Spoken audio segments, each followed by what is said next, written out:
жасадық. Мына бойынки су сундук ішетін ушундай насыпташты көрдүңөр беле мынакей. Карасаңыздар? Мына көрдүңүздөр? Ал эми ичи мына мындай. Эми үчүн ушундай болуп калды.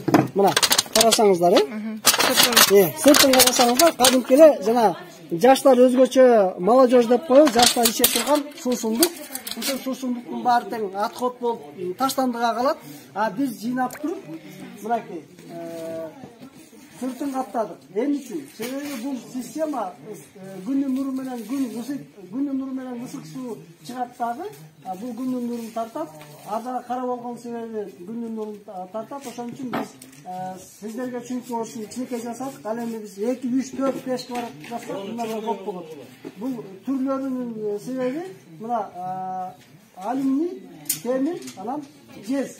Ошон үчүн урматтуу көрүүчүлөр, биздин колубуздан бир жакшы нерсе жасадык деп ойлойбуз. Силерге да ийгилик каалайбыз.